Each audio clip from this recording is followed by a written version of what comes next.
Hello students, this is नीलम।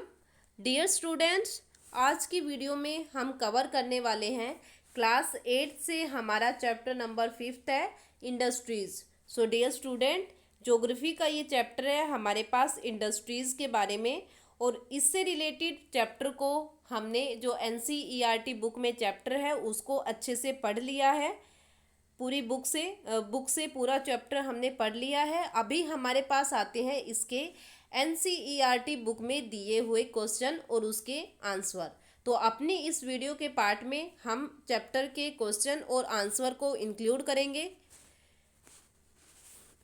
और ये exercise हमारी NCERT बुक से ली गई है। तो NCERT बुक में जो बुक एक्सरसाइज आपको दे रखी है वो इस वीडियो के पार्ट में इंक्लूड करेंगे, उसको सोल्व करेंगे, और उसके बाद आपको उसे इस वीडियो को अच्छे से देखते हुए, समझते हुए, और सभी क्वेश्चन को अपनी फेयर नोटबुक में लिखना है। ओके, तो स्टार्ट करते हैं एक्सरसाइज में। फर्स्ट क्वेश्चन का फर्स्ट पार्ट हमारे पास आता है, what is meant by the term industry. एक इंडस्ट्री जो होती है उसका मतलब क्या होता है, जो एक टर्म है इंडस्ट्री उसका मतलब क्या है। The term industry refer to an economic activity. Industry जो है वो एक इकोनॉमिक एक्टिविटी को बताती है, that is concerned with the production of goods, extraction of minerals and provision of services. तो तीन बातों को हम इंडस्ट्री में इंक्लूड करते हैं। First, production of goods, second, extraction of minerals, third, provision of services. तो ये तीन बातें जहाँ पर कंप्लीट होती है उस जगह को, उस एक्टिविटी को हम क्या बोलते हैं, इंडस्ट्री बोलते हैं। और इंडस्ट्री एक इकोनॉमिक एक्टिविटी को रेफर करती है, एक ऐसी एक्टिविटी जो प्रॉफिट से रिलेटेड है, पैसे से रिलेटेड है, मनी से रिलेटेड है।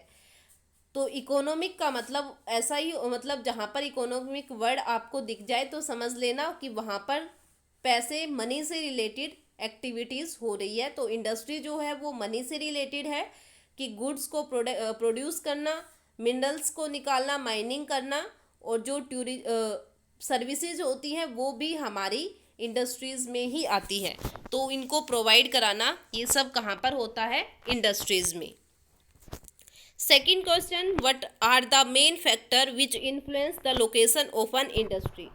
एक इंडस्ट्री कहाँ पर सेटअप होगी तो इसको कौन कौन से फैक्टर अफेक्ट करेंगे। तो इंडस्ट्री की लोकेशन को कौन कौन से फैक्टर इन्फ्लुएंस करेंगे, वो फैक्टर है हमारे पास अवेलेबिलिटी ऑफ रॉ मटेरियल। जहाँ पर हमें रॉ मटेरियल मिलेगा वहाँ पर ज़्यादा इंडस्ट्री होगी, और जहाँ पर रॉ मटेरियल नहीं होगा वहाँ पर कम इंडस्ट्री होगी। अवेलेबिलिटी ऑफ लैंड, ज़मीन कैसी है, तो ये भी इंडस्ट्री की लोकेशन को अफेक्ट करेगा। Water supply, labour, power, capital, transport और मार्केट। तो ये सब वो फैक्टर है जो एक इंडस्ट्री की लोकेशन को अफेक्ट करेंगे। अगर ये सभी चीज़ें हमें ईजिली मिल जाती है तो उस एरिया में ज़्यादा इंडस्ट्री सेटअप होगी।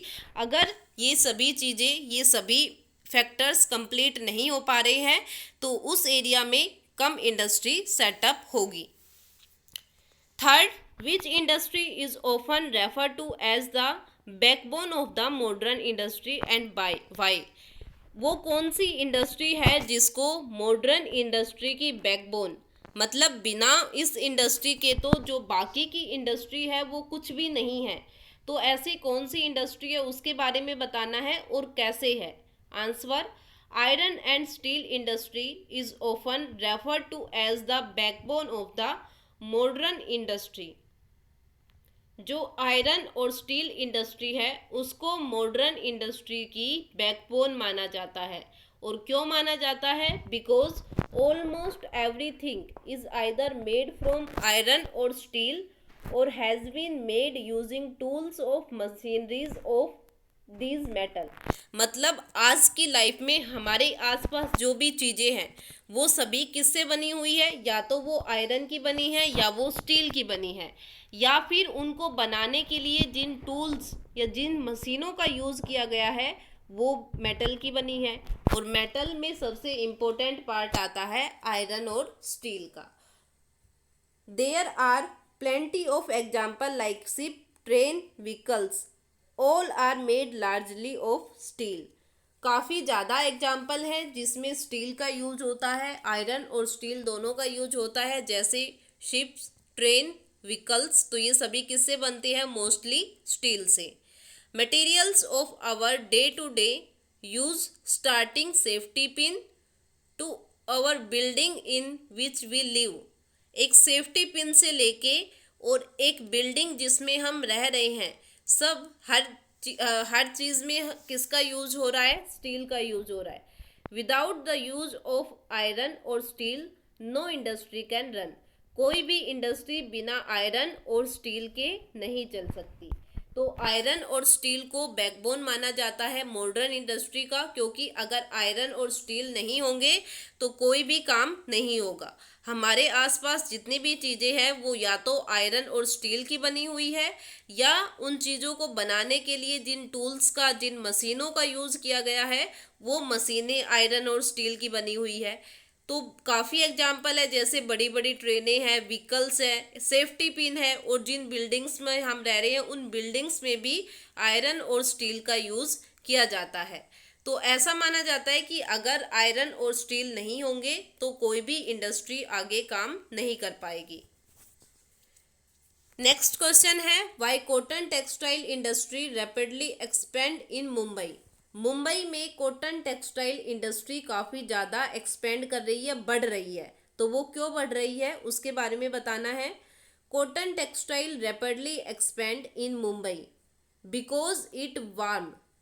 मुंबई में कॉटन टेक्सटाइल बढ़ रही है, काफ़ी ज़्यादा कॉटन टेक्सटाइल वहाँ पर लग रही है। तो क्यों लग रही है? क्योंकि because it warm moist climate. वहाँ का क्लाइमेट कैसा है? वार्म और moist climate. Facilities of port for importing of machinery and above all the easy availability of skilled labour. Climate के अलावा वहाँ पर मशीनरी और लेबर भी आराम से अवेलेबल हो जाती है। ये ही मेन रीज़न है जिसकी वजह से मुंबई में कॉटन टेक्सटाइल इंडस्ट्री काफ़ी ज़्यादा ग्रो कर रही है। फिफ्थ क्वेश्चन आता है, what are the similarity between information technology industry in Bengaluru and California. California में और बेंगलुरु में जो इंफॉर्मेशन टेक्नोलॉजी इंडस्ट्री बनी हुई है उनमें सिमिलैरिटी क्या है, उनमें समानता क्या है? Answer, similarity between information technology industry in Bengaluru and California. तो कैलिफोर्निया में और बेंगलुरु में इंफॉर्मेशन टेक्नोलॉजी इंडस्ट्री काफ़ी ज़्यादा सेटअप है। तो उनमें सिमिलैरिटी क्या है, उन सिमिलैरिटी के बारे में देखते हैं। आंसर है हमारे पास, similarity between information technology industry in Bengaluru and California. First है presence of high quality educational institution. मतलब दोनों ही जगह बेंगलुरु और कैलिफोर्निया दोनों ही जगह high quality of educational institution है and advance scientific and technology centre है। तो ये चीज़ें दोनों जगह ही पाई जाती है। Pleasant climate and clean environment. Climate और जो एनवायरनमेंट है उससे रिलेटेड बातें भी दोनों जगह बिल्कुल सेम है। Presence of good quality skilled workforce. इसके अलावा काफ़ी अच्छी क्वालिटी का वर्कफोर्स, स्किल्ड वर्कफोर्स भी वहाँ पर अवेलेबल है। तो इन सब रीजन, ये सब ऐसी बातें हैं जो बेंगलुरु और कैलिफोर्निया दोनों में ही देखने को मिलती है। और असेस टू मार्केट, मार्केट भी है, well developed and well connected भी है। तो ये सब बातें कैलिफोर्निया और बेंगलुरु की इंफॉर्मेशन टेक्नोलॉजी इंडस्ट्री की सिमिलरिटी को बताती है कि बेंगलुरु में और कैलिफोर्निया में ये सभी चीज़ें अवेलेबल है, जिसकी वजह से वहाँ पर इंफॉर्मेशन टेक्नोलॉजी इंडस्ट्री काफ़ी ज़्यादा है। और कौन कौन सी सिमिलरिटी है कि दोनों जगह एजुकेशनल इंस्टीट्यूशन है, एडवांस साइंटिफिक और टेक्नोलॉजिकल सेंटर्स है, क्लाइमेट प्लीजेंट क्लाइमेट और क्लीन एनवायरनमेंट है, स्किल्ड वर्कफोर्स मिल जाती है, मार्केट भी डेवलप्ड और कनेक्टेड है। तो ये सब चीज़ें बेंगलुरु और कैलिफोर्निया में बिल्कुल सेम पाई जाती है इंफॉर्मेशन टेक्नोलॉजी इंडस्ट्री में। उसके बाद हमारे पास एमसीक्यूज क्वेश्चन आते हैं, इनके आंसर बताने हैं। Silicon valley is located in, silicon valley कहाँ पर है, बेंगलुरु में या कैलिफोर्निया में या अहमदाबाद में। तो आंसर है हमारे पास सिलिकॉन वैली कहाँ पर है, कैलिफोर्निया में। Second, which one of the following industries is known as sunrise industry, कौन सी इंडस्ट्री ऐसी है जिसको सनराइज इंडस्ट्री भी कहा जाता है। Iron and steel industry, cotton textile industry या इंफॉर्मेशन टेक्नोलॉजी इंडस्ट्री। तो इन तीनों में से वो कौन सी इंडस्ट्री है जिसको सनराइज इंडस्ट्री कहा जाता है। तो आंसर आ जाएगा हमारे पास information technology industries. Third, which one of the following is a natural fibre, इनमें से कौन सा नेचुरल फाइबर है, नाइलॉन, जूट, एक्राइलिक। तो इनमें से बताना है कि वो कौन सा, इनमें से नेचुरल फाइबर कौन सा है। तो आंसर हमारे पास आ जाएगा जूट।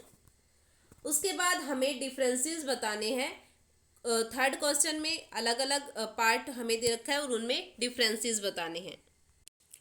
फर्स्ट डिफरेंस हमारे पास आता है एग्रो बेस्ड और मिनरल बेस्ड इंडस्ट्री कौन सी है।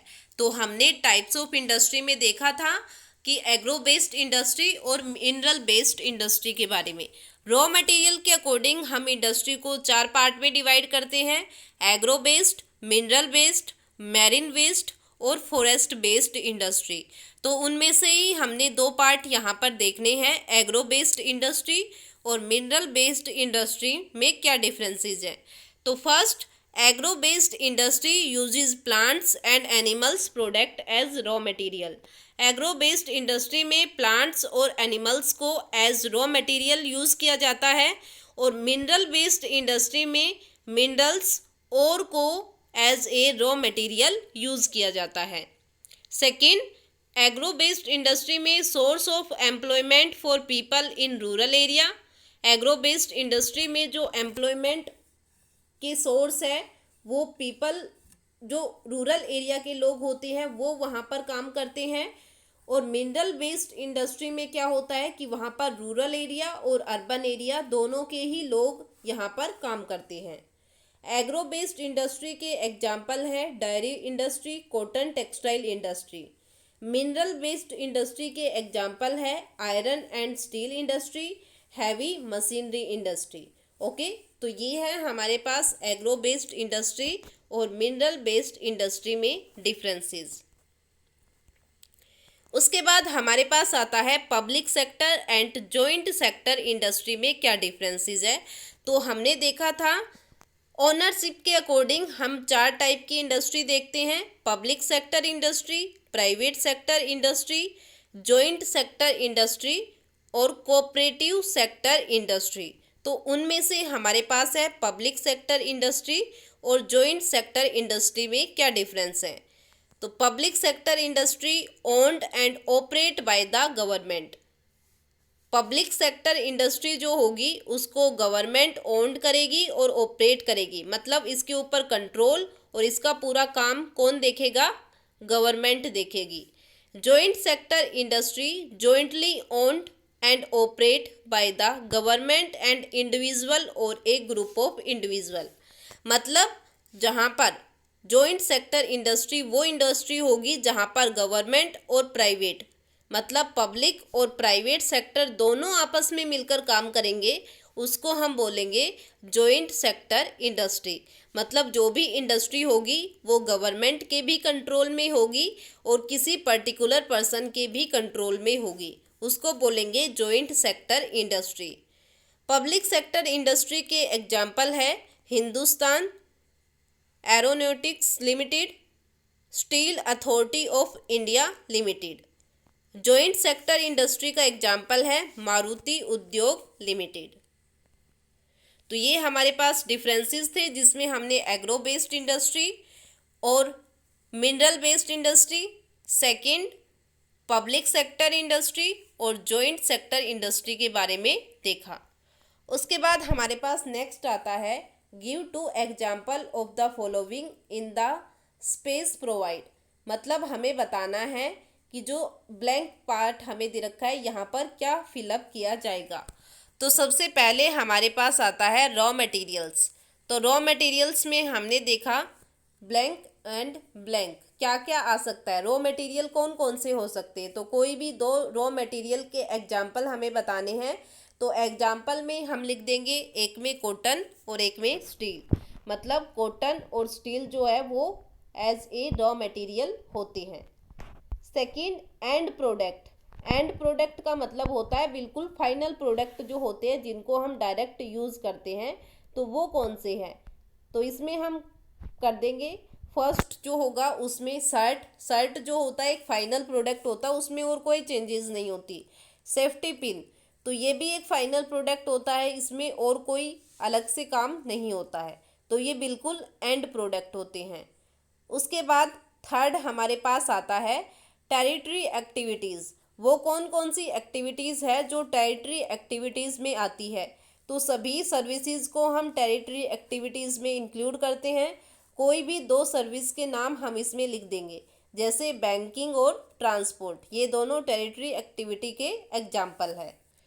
फोर्थ हमारे पास आता है एग्रो बेस्ड इंडस्ट्री। तो एग्रो बेस्ड इंडस्ट्री कौन कौन सी है उनकी एग्जाम्पल हमें यहाँ पर लिखने हैं। तो हमने पढ़ा था एग्रो बेस्ड इंडस्ट्रीज़ के बारे में। तो फर्स्ट में हम लिख देंगे डेयरी इंडस्ट्री और सेकंड में लिख देंगे कॉटन टेक्सटाइल इंडस्ट्री। फिफ्थ हमारे पास आता है कॉटेज इंडस्ट्रीज़। जो कॉटेज इंडस्ट्रीज़ हैं, छोटी इंडस्ट्री होती है, स्मॉल स्केल इंडस्ट्री होती है, उसके दो एग्जाम्पल। तो फर्स्ट पोल्ट्री इंडस्ट्री और सेकंड बास्केट वीविंग इंडस्ट्री। तो ये हमारे पास आ जाएगा कॉटेज इंडस्ट्री के दो एग्जाम्पल। उसके बाद कोऑपरेटिव इंडस्ट्री के दो एग्जाम्पल देने हैं। कोऑपरेटिव इंडस्ट्री, तो एक तो आ जाएगा हमारे पास अमूल आनंद मिल्क यूनियन लिमिटेड और दूसरा हमारे पास आ जाएगा सुधा डेयरी। ओके, तो ये दोनों एग्जाम्पल किसके हैं, कोऑपरेटिव इंडस्ट्री के। तो ये था हमारे पास NCERT question chapter number 5 industries के बारे में। तो आई होप जो भी question fill in the blank MCQs और डिफरेंसेस हमने इस चैप्टर में किए हैं वो आपको अच्छे से समझ आ गए होंगे और ये सभी क्वेश्चन आपको अपनी नोटबुक में लिखने हैं।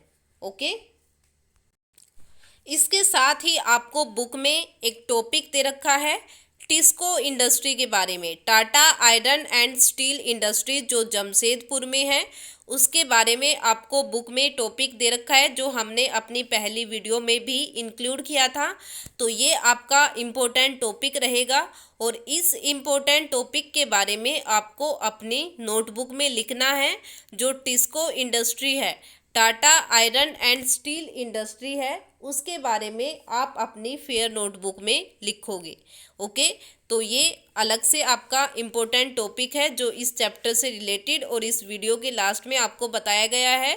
तो ये टॉपिक आपको अपनी नोटबुक में लिखना है और साथ में जो भी क्वेश्चन होंगे पीडीएफ में आपको मिल जाएंगे, वो क्वेश्चन भी आपको अपनी नोटबुक में लिखने हैं। ओके, तो आई होप जो पार्ट हमने इस चैप्टर में आज की वीडियो में इंक्लूड किया है एनसीईआरटी क्वेश्चन एंड आंसर का, तो वो आपको अच्छे से समझ आ गया होगा। इससे रिलेटेड अगर आपको कोई भी प्रॉब्लम है तो वो आप मेरे साथ शेयर कर सकते हो। Thank you.